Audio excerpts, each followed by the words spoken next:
And hello, everyone. This is our fourth Saturday Spotlight, and we've had awesome pros, and now we have yet another awesome pro who makes her living. She's an actress, but she's also a mother. She's also an author. She's also um, uh, um, Bunch of stuff. voiceover artist, as well as radio star. You've heard her voice on NPR and commercials and so forth. And she's coming to us, I think, from her studio. I'm just going to pass it right off to the amazing Randye Kaye, and I'm going to spotlight you, Randy, so that we see you.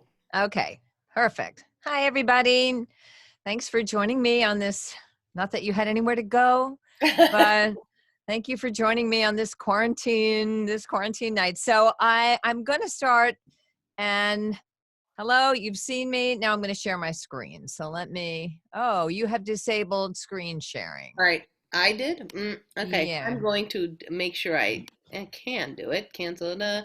You know what? I'm going to allow you to be the host. All right, let me be the host for a minute. If I see anybody, I'll let them in. Okay, Am sounds I the great. host? There you Yep, go. Okay, screen one, you should be seeing great. that. Is that what you're seeing? Yes. Awesome, awesome, Mhm. awesome. Okay, fantastic. All right, so what I want to do, we have about a half an hour, and I want to make sure there's time in the end for questions. So bear in mind that I have tried to teach. It took 8 college classes to teach this, and they were 3 hours in length. So I'm giving you the overview that you asked for.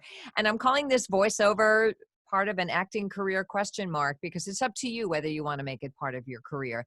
Kristen told you a bit about my career, and all of you are in the process of planning your careers or in the middle of your careers or making some changes in your careers.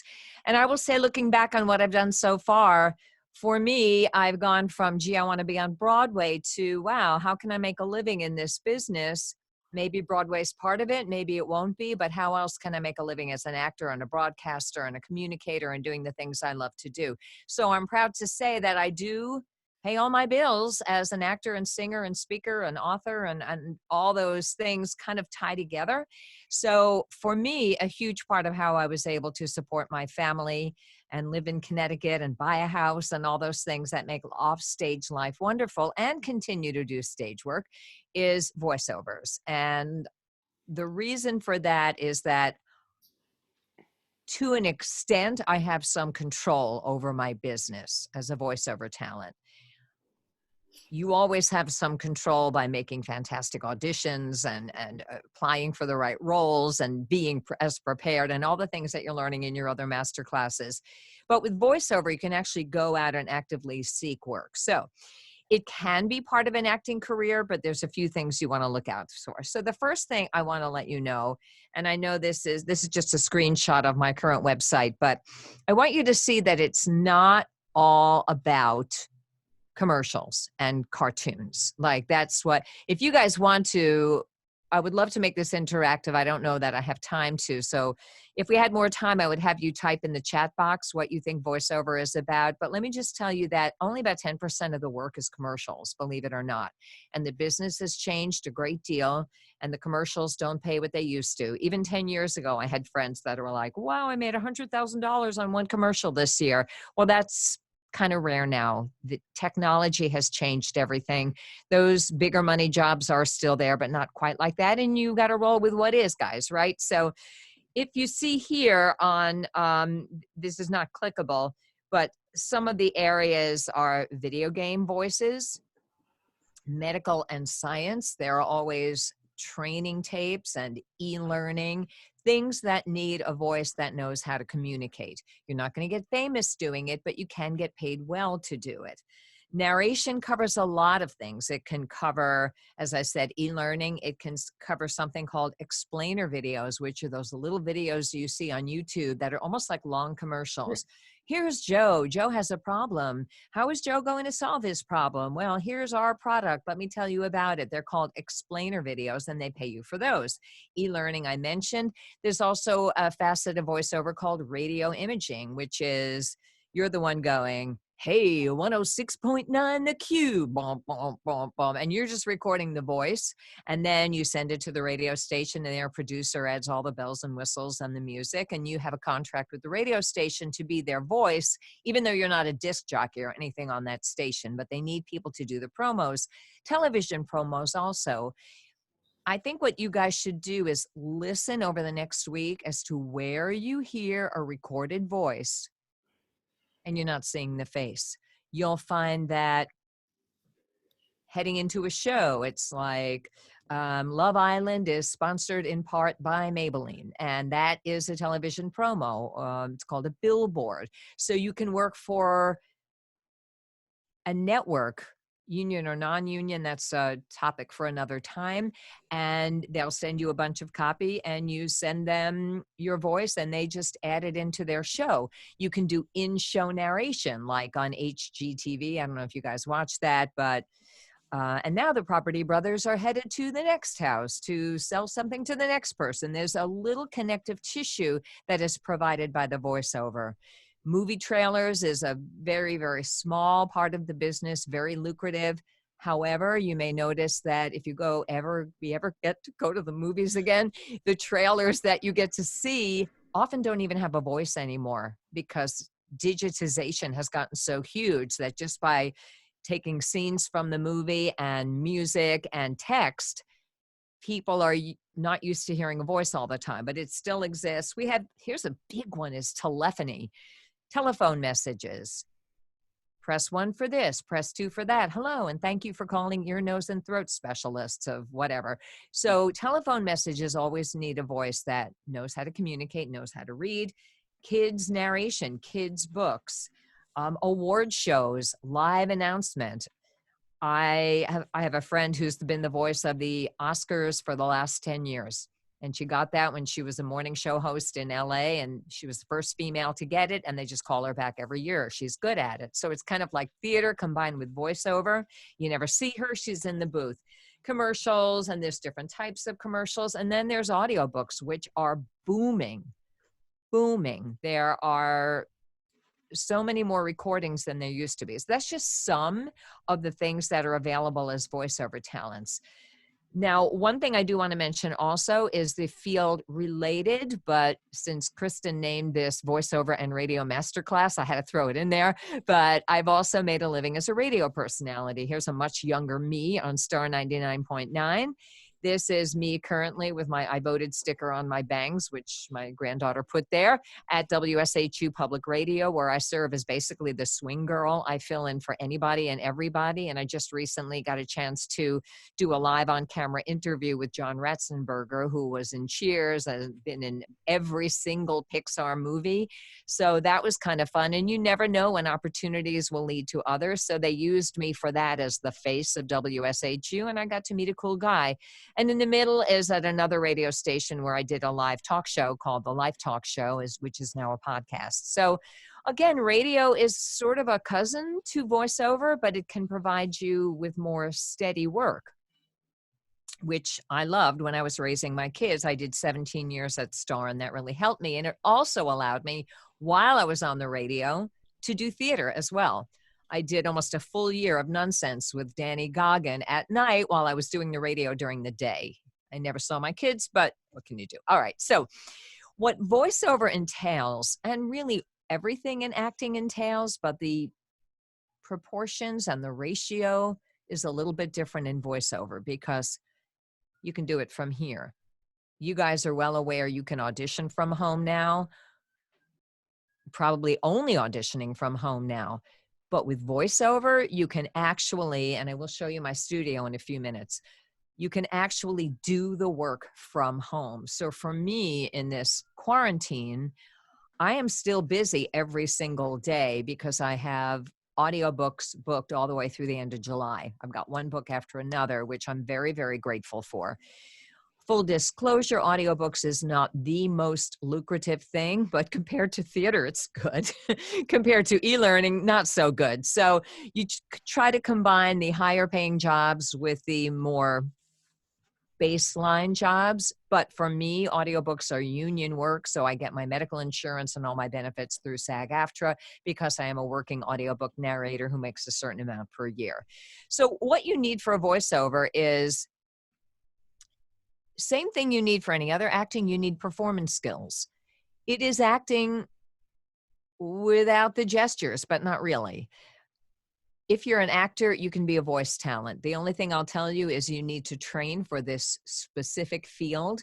And those of you who are singers and actors, you already have some of the skills. You already know that you bring you to whatever role you play. And that's true in voiceover as well. The things that you have to treat a little differently are the fact that in voiceover, it's quieter. It is not stage. It is like film acting in that you're talking in a person's ear. You're talking to one person. It's very, very intimate, except for things like award shows where the voice is meant to play to a crowd. So you need to have your performance skills, same as those of you who study with Kristen or anybody for singing. Then you need to study with someone to get to be a good voiceover talent. You've got a cold read. You don't often have the chance to rehearse as much as you'd like. Sometimes you're being directed, and sometimes, like the auditions that you are preparing at home, you're being self-directed. You have to do it yourself, figure out what they want, communicate, and get it done. In addition, what you also need in theater as well, you need business and marketing skills. You have to know how to create yourself, your website as a voiceover talent, or add that to what you already do. And I'll cover that a tiny bit in a moment, but you need to make a demo and you need to have a presence and you need to start finding clients. And it isn't just about opening backstage and finding a voiceover job and applying. That's part of it. But this is what I love about it. I can contact e-learning designers and say, hey, I'd love to be a resource to you. Here's a sample of my work. Do you need a voice for your next project? Like I can actually go out and seek work, which gives me some feeling of control over my income, which I really like a lot. You also need studio savvy, same as you need theater savvy. You need to know how to behave in a studio. Right now, it's my own studio, but before this all hit, I was doing at least 40% of my work by traveling to someone else's studio. But that's part of the training you'll get. Increasingly, you need to know at home how to record yourself, how to edit those recordings, and how to deliver them to your client. That is part of what a voiceover talent is expected to do these days. Sure, in New York and LA, there's still the big studios and you come in there, but increasingly, and even now for all of my voiceover peeps who were only going into studio because they were in Disney and Pixar and all those things, they're having to record at home. I just saw an interview with Halle Berry and she had to record some ADR, dialogue replacement, in her car into her smartphone, and it worked because she can't go into the studio. So it's really beefing up studio skills. So you have to be a serious voiceover business person or be prepared to be that. If any of you become stars, your agent will probably help you with all of that. But for the most part, we're taking care of ourselves. You want to behave professionally when you're marketing yourself as a talent. When you get sent an audition, same as theater. When they hire you, when you're preparing for the session, how to behave during and after the recording. So a bit about the way things are in voiceover. Now, there are really three ways to deliver your files. One way is the old-fashioned way, and the way I started out, which is every time I work, I go into a studio. Back before many of you were born, when I was pregnant with my son, I started doing voiceover as a way to keep working while pregnant. And you basically marketed yourself. You sent out a voiceover demo instead of a headshot and resume, and you gave a follow-up call to see if they wanted to listen to it. It's a little more specific than theater. They don't get as many voiceover submissions. And then the studio would hire you or audition you, and then you might get the gig. And if they liked you, they don't want to audition anybody else. And you kind of get into their stable of voiceover people, which was great because then they pick up the phone and go, can you come in Tuesday? We've got another job for you. So you Like any business, you want repeat clients and customers. But back in the day, I used to get in my car and travel 2.5 hours to get to a studio and only get paid for the hour I was there, and then 2.5 hours home. So now increasingly we're doing more and more from home. But when you're in a studio, it's you and the script. You usually have an engineer. You'll always have an engineer who'll be recording you. And sometimes you have a director. And sometimes you got a whole committee full of people. I did a series of commercials for Kyocera printers, and there were 10 people eating bagels and cream cheese in the control room while poor me was in the booth. So, but you have a whole team when you show up at a studio. Starting about 8 or 9 years ago, as computers got better at recording your sound and making it sound as good as reel to reel, Hey, many of, Randy. Hey, yeah. Randy, can you let Gwendolyn in? Oh, I see. I can't see the control room. Thank you. 2 people have entered the waiting room. Okay. Yeah, sorry. Um, hmm. I think you just let him in. Sorry to interrupt there, No, no, everybody. no, no. Thank you. I would hate for them to be waiting in the waiting room, but Do you want me to reclaim host and then I'll send it back to you? I don't know where it is. Manage participant. 2 people are waiting. There it is. There Okay. you go. Admit Gwendolyn, and Ruth Ann. Okay, great. All right, they're in. All Thank right, you. good. Yeah, just tell me again now that I remember how to do it. Yep. So welcome. We're just Ruth Ann and Gwendolyn. We're just talking about the 3 ways to deliver voiceover work. And so the first way, the old-fashioned way, currently not happening, is going into a studio. Right. A second way, and a way you will do a lot of your auditions and some of your work, and now all of your work, is from a home studio. And that can range, and I'll cover that in a second. There's a third way where the client is there, but they're there virtually. So I might record an e-learning, and the client wants to make sure while I'm recording that I'm pronouncing everything correctly. So he can Skype in, or he can, or she can call me on a phone patch. Sometimes I'll just even use my cell phone and I'll put the earbuds in so they can hear me. And it has, it's the microphone. And then I'll put my headphones over those. They just want to hear you in real time as you're doing it so they can hear the choices. In a session like this, where the client is there, but they're only virtually there, either you're going to record it on your side in your studio or on your computer, your setup, or they're going to record it on their side. So that's 3 ways to record and deliver your copy. A few things you need to know. You'll need to have a website, and you'll need to have a special page or a special website that highlights you as a voiceover talent.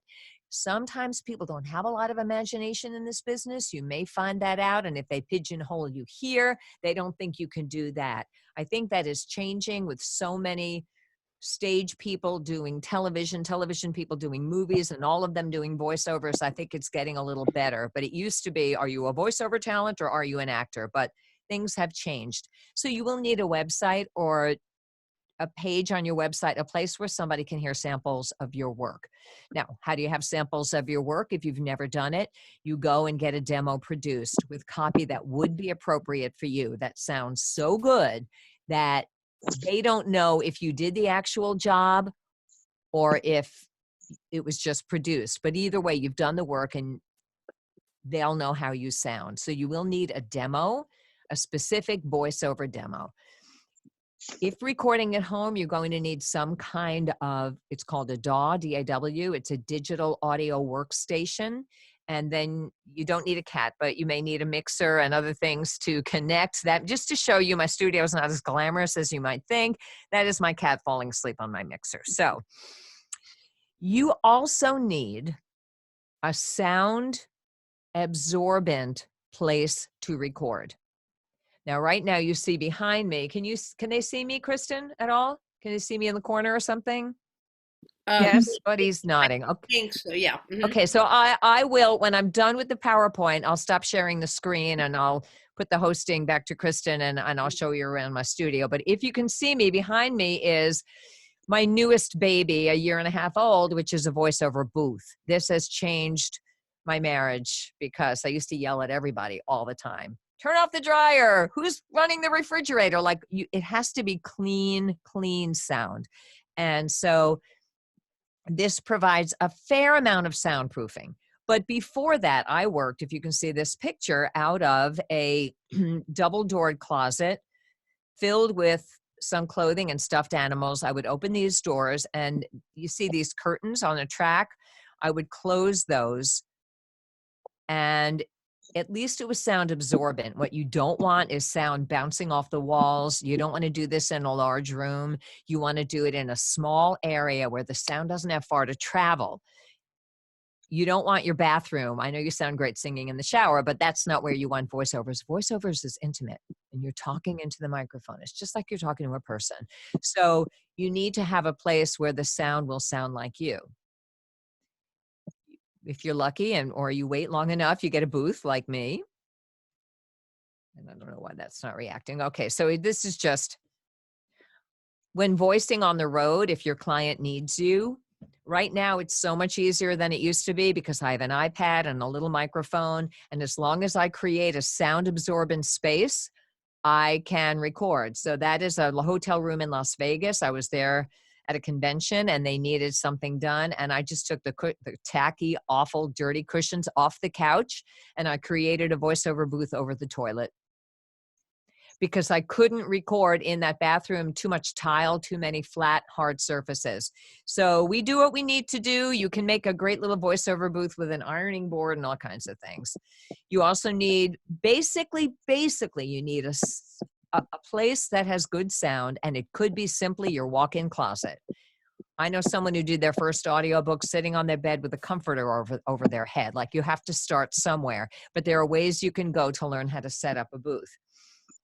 But by the way, for those of you auditioning for theater, you want to think of your sound as well. It's not just about all the things Kristen coaches you about your look and your dress and your acting, but you want the sound to be good too. So, but for voiceover, you need a computer and you need a microphone and you need a sound absorbent space.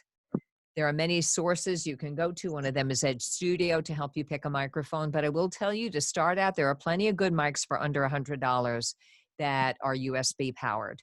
I have a little more of a setup here because it's my profession, but you work up to that.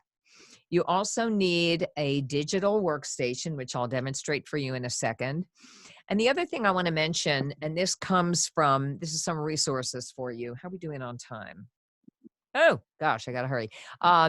Parade Magazine featured me a few years ago in the, who makes what people make.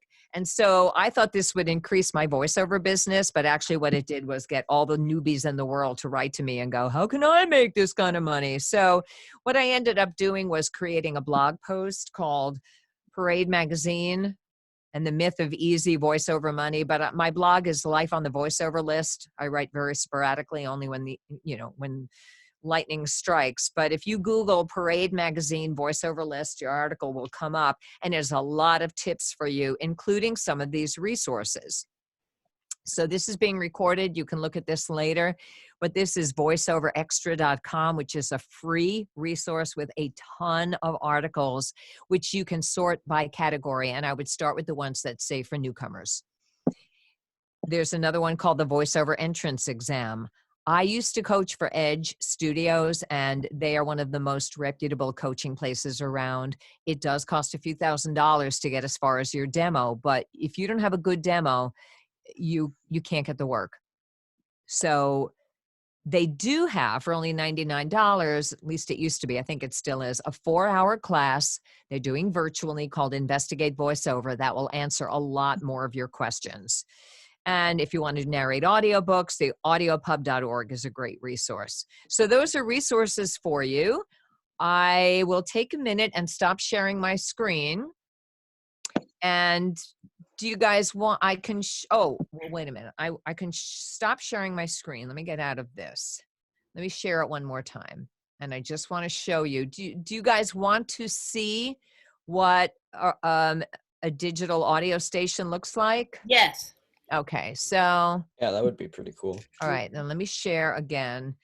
So this is an example. Well, let me just do it.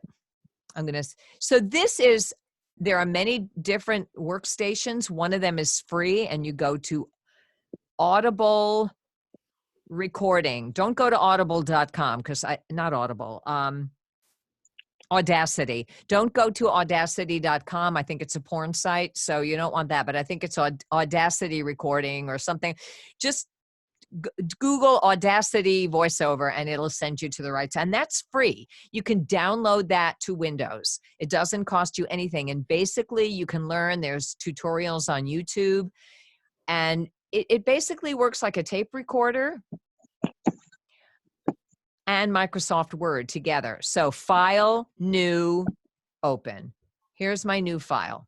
Ta-da, just like opening a document in Microsoft Word. And then down here are controls. And if I'm recording, here you go. And as you record, your voice gets saved as a WAV file, basically. You see how the waves, these are the dB, and then the hertz are down there. And this is my voice. And if I make a mistake or I do that, I usually clap my hands so I can see I've made a mistake. And then you go back in and you play it back. And this is my voice. And if I make a mistake or I do that, I usually, and I can, and then it's just delete, select, delete. Clap my hands so I can see I've made them. You can reduce your breaths. There's a lot of things you can do. This is not hard to learn, but you do have to learn it. They expect you to know some recording skills if you're a voiceover talent. So I'm going to stop my share, and there's not a lot to show you here. I'm going to take my camera, and I can't see what, oh, maybe I can see what the camera says. I have a very short cord, but anyway. Mm-hmm. So this, make me, if you can make me the host, I can make you. I have to make you the host? Okay. I think so, because then I can spotlight video and it'll be bigger for everybody. Okay, so how do I make you the host again? Manage participants, I'm guessing. Mm-hmm. Up in the corner, 3 little red dots of everybody's face. So if you go up in the corner. So there's Kristen, and now I'm going to click that, and I'm going to make host.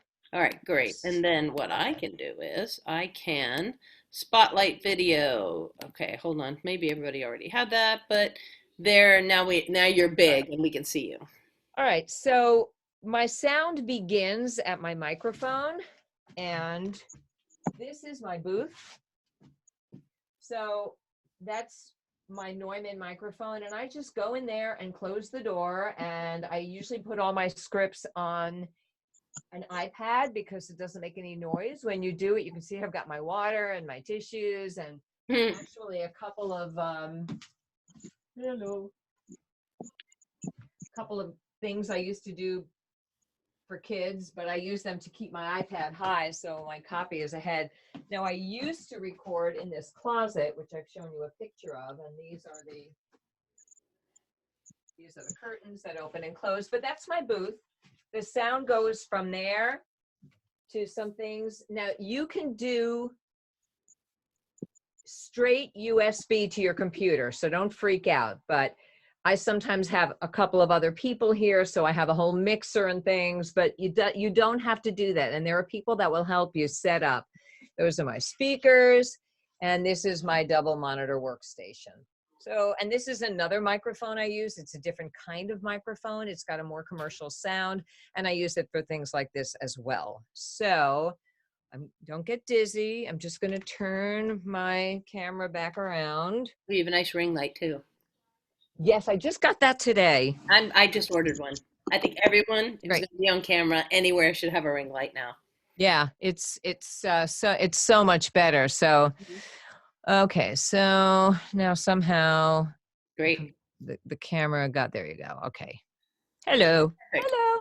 Perfect. And yeah, so that's a bit about that. And I'm at the half hour, so now I'm ready to take questions, I think. Did I cover enough, you think, You Kristen? did. You gave us a really nice overview. Does anyone have any particular questions that as Randye was talking, or something maybe that she didn't cover? About There's a lot I didn't cover, but right. But I tried to give an overview. If you were, while they're thinking of questions, raise your hand like that if you have a question, by the way. If they're just very new at this, you would suggest that one slide that you showed about, do a little research, maybe take this class.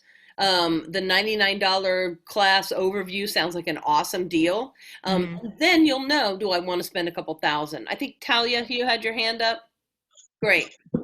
Yeah, I was just wondering where you suggest going to find materials for your voiceover demo reels. What You got kinds a of materials that would great be? You've got a great voice. But Thank you. almost everybody does. The thing with voice is it's uniquely you. So one of the things they're going to have you do is come up with descriptors for your voice. Like mine is crisp, clear, friendly authority with a snark when needed. Like, there's so they're going to it's casting, but it's blind casting in that they don't care how old you are. They care how old you sound. So I can't see you, but who is speaking? Talia, raise your hand. There she Oh, is. there you are. Okay, so you Hello. are young. You are young, and you sound young. But it's great. It's crisp. It's articulate. It's a very popular sound. So what I usually recommend people do is find things that uniquely fit you. Start listening. Don't fast forward past the commercials. Watch the commercials and go, oh, I could have done that one. And then record it or transcribe it. You can go on YouTube. There's plenty of commercials on there. And just any commercials that you think, oh, that could have been me. Then you can start writing those things down. You don't want to steal a script that's already been voiced by someone else, but you can rewrite it. You can change it. A good demo, and I'd be happy to play you demos. There just isn't time. You can go on my site and I will show you in a minute a very cool kind of demo that's playlist style, which I really like. If you guys want to, I don't know if I have to leave now or can we stay a few more minutes, Kristen? We'll stay a few more A minutes. few more minutes, so Yeah. you can see there's ways. So open a magazine. My first demo, I opened a magazine and I saw an ad for a production of Annie in Los Angeles, and I wrote myself some copy. If you have a good coach, they will help you write copy. They will help you find copy. A good place to begin to practice is Edge Studio. They have 5,000 practice scripts, so you can kind of see what's out there. But I would start with being aware of what sounds like you could have done it. And for a first demo, if depending on the kind of work you want to do, could be a commercial one. Usually there's a commercial demo and a narration demo, but narration could be anything from telephone messages to documentary to whatever you think you're suitable for. And that's where a good coach comes in. But you can begin by being aware of what sounds like you could have done it and then making it your own. Do you coach people? I have in the past. I honestly don't have that much time right now. And I do more like script doctor stuff. Like I'll give you an hour session, but I'm $130 an hour. So, I could coach people, but I'm not the person that's going to get you all the way to the demo. Right. Okay. I'm too busy doing it to coach it anymore. And I did it for so many years, but I can recommend Edge Studio and there are other reputable places.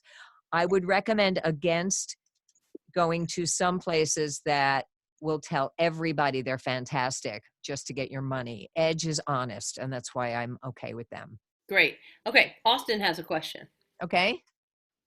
Unmute yourself, Oh Austin. yeah, I did. Okay, so what I was wondering, I've done a little bit of voiceover for friends. I have a nice USB microphone right here.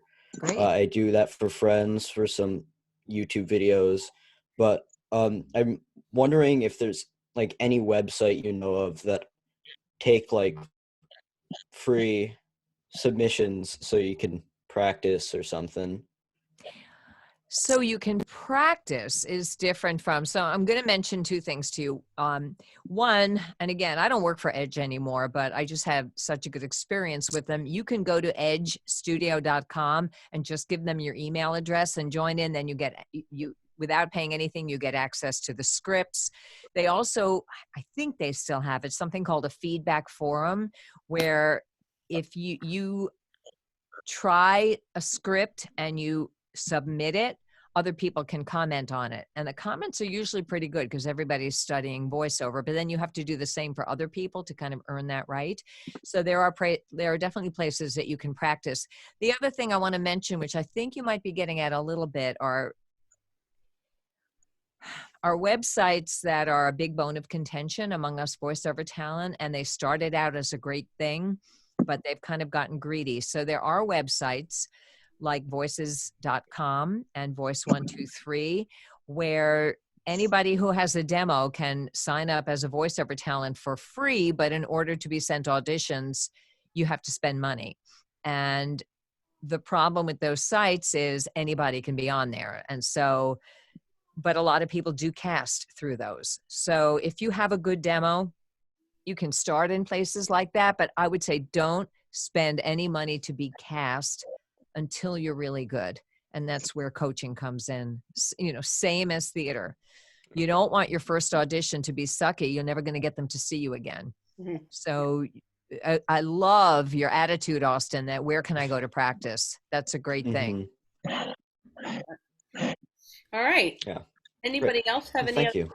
You were going to do one more thing. What was that, Randy? Where you asked if we had? Oh, I was just going to show, can you hear my screen if I share it? Oh, I probably can't share it again because you're the host again. No, I think you can share it, but you can make yourself host, and then when you get ready to share, there's two buttons at the bottom that say, let us hear your audio. Okay, so I think you have to make me host. Okay, hold on. Let's see, make host. There you go. Okay, good. And I'm just going to show you.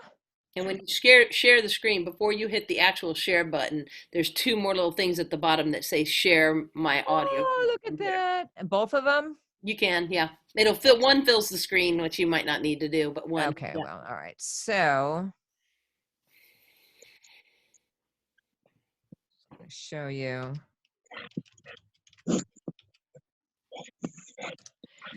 This is an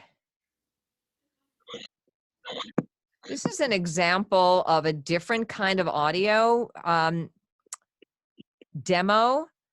A linear one I'll play you in a minute, but these are my commercial demos, narration, audiobook, imaging, e-learning, and so on. And the nice thing about this is you can put a video in there. There are many ways to use water more efficiently. By quickly fixing leaks, by repairing or replacing broken or inefficient And if they're sprinkler tired of it, system. they can just How move would on. you like to earn up to $10,000 or more without any heavy lifting? Go on. Open a signature savings account at Patriot Bank and earn So we just go, I mean, this is kind of a fun thing. This costs me $20 a month to do, but these are just examples of. Welcome to Bionic, intelligent web solutions that create new opportunities. So it's a fun kind of website, which is most of the others. Actually, I'm redoing my website because this requires Flash, and Flash just doesn't pay anymore, so I can't do it. But a demo is generally about a minute long and has 4 or 5 samples, 5 or 6, sometimes even more if it's commercial. Go on anybody's website and you can hear examples of good demos. So in the interest of time, I'm going to go into up here and make Kristen the host again. Oh, There you are. Anybody have any last questions? Well, thank you so much, Randye Kaye. You're welcome. Wealth of information about a lot of different things. And I think what I find the most important about your career is that you have expertise in 3 or 4 or 5 or 6 or 7 different areas and have made a very successful career using each one of those things. Not just, used to be back in the day, people could go, I'm just going to be an actor and not doing anything else. But you can't do that anymore. And you knew that before it, now. So we have a lot of people on this actual masterclass who understand that and who are starting to pursue 3 or 4 different things while they're trying to be actors as well. And I think they all feed into each other. It's not like we're trying to be construction workers too, although you can do that. But you're a prime example of somebody who does all of those things, became an expert in 3 or 4 or 5 different things, and still has a career, did from very early age, and is you're just in the midst of it and continuing on. And I find that really inspiring. Thank you. It's all interconnected.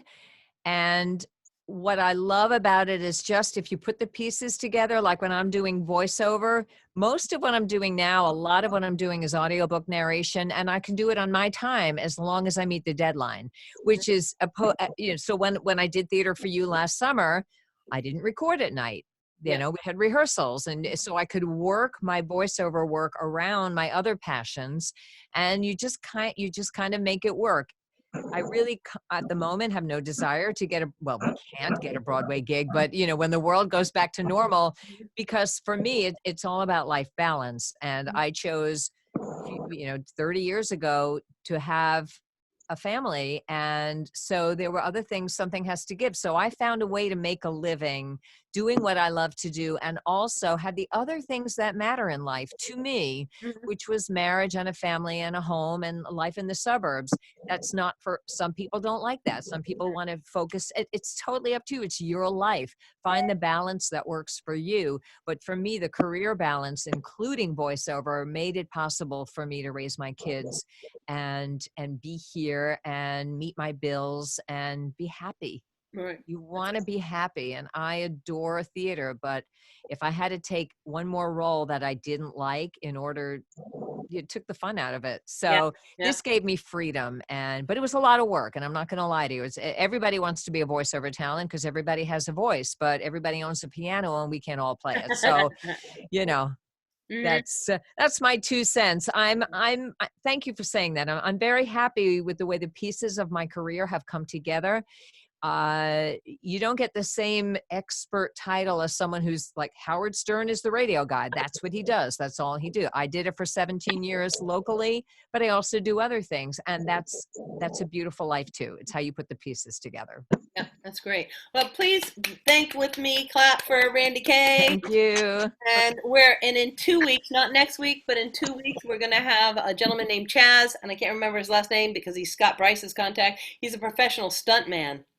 So, cool. it's the first time we've ever done a masterclass with a professional stuntman. I mean, when I say professional, I mean like amazingly professional, like body double and so forth, from people you would totally know. So, hope you'll tune in for that and that you're enjoying these free Saturday spotlights. We're going to have everybody, Randye, go off the call. I'll end it, and in about 5 minutes, let's come back on so we can do a Coronation with Kimi. All right. Okay. All right. Bye, everybody. Thank you. Hope you had fun. All right. Bye, thank you.